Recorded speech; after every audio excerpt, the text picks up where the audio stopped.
All right, maybe that's in focus. So, um, it's not exactly great weather out here, but considering it's Minnesota, things could be, well, a lot more wintry. Um, while on a walk with Saoirse over there and my girlfriend Maria, I noticed that one of the folks living down the street had these bags of leaves just hanging out. And see free mulch, you take free mulch, right? So that's exactly what I did. Guy was pretty confused when I told him I wanted his bags of leaves, but you know, it works. I I keep seeing all the suggestions for having cover cropped over where you're gonna plant the apple trees and other things for your orchard. But I did not do that this year because I honestly hadn't really thought all that much about the process of getting fruit trees, and it seemed like something of a future pipe dream. You know, it wasn't going to happen this year, and even when I started learning about it and reading some books, that's maybe next year. And then, sort of all of a sudden, things came together, and now I have, what do we have? 4 apple trees, 4 plum trees, and a pear tree on the way in spring. Now, the plums are going to be planted in a thicket out front, based on recommendations from the man who I will reference very frequently, Michael Phillips, the author of Holistic Orchard. I had intended to plant a single plum tree. My girlfriend and her family have a recipe for a rustic plum cake that, I'll share the recipe once I get to try the recipe. They talk about all the time. Maria's mother, Sherry, had planted a plum tree when they turned their large empty lot with a new house into this gorgeous garden. Plum tree died a few years back prior to me meeting Maria, so I never got to try it, but I knew that if I had the chance, I was going to grow one. And after finding out I could plant them all in a thicket, I ordered 4 different types of plums. It's a bit of an experiment. 2 of them are European plums. What's it? Oh, what are the names? We have Mount Royal and Long John. I picked the Long John because they just look like they're a silly shape for a plum. They are a bit long. And the Mount Royal was what Maria's family grew. And then I'm planting an American plum and a plum hybrid that the University of Minnesota developed. I think it was in the 20s, called La Crescent.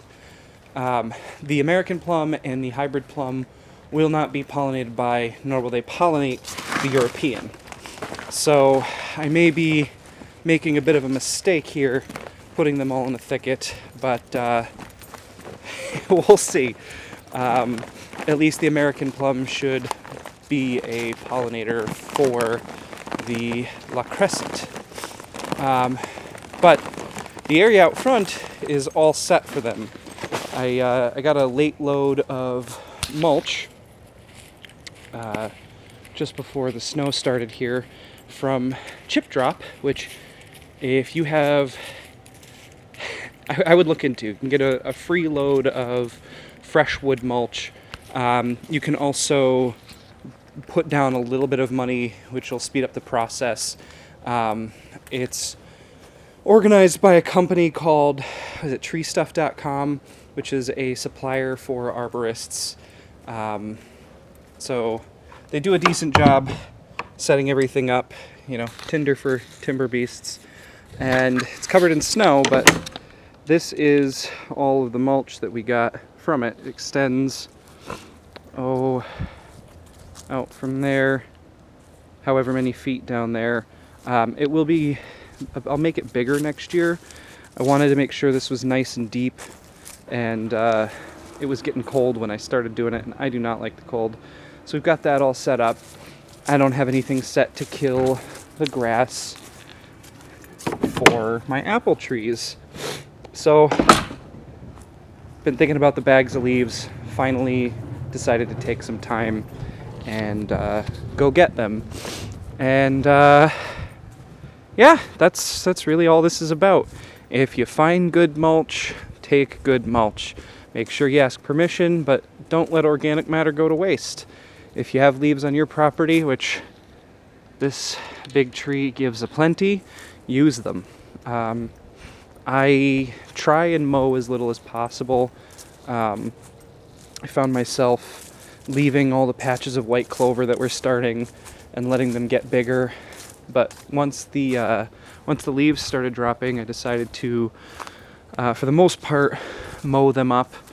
A lot of them are now here on this, what will be a nice bed for something next year. Haven't fully decided. There is an elderberry bush here that you can't really see because it's blending in with the ground and it's still pretty new. It is a Sambuca or Sambucus nigra. So there's the nigra and there's canadensis. And after doing some research into elderberries, I decided I wanted some of the canadensis versions. So that guy isn't going to have a pollinator here next year. I may move him, I may find him a new home, we will see. But the elderberries might do nicely back here.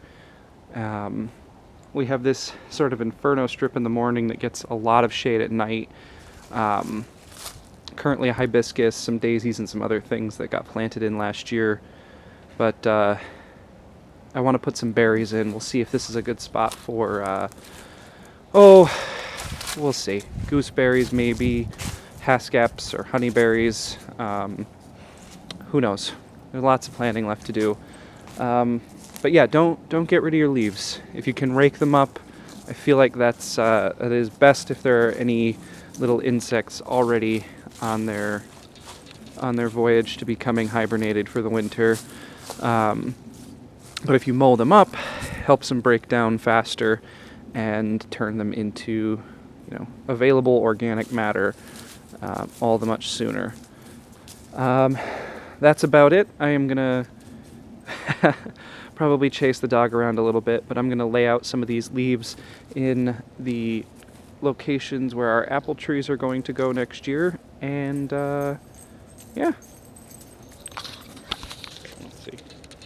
Thanks for watching, and yeah. See you soon.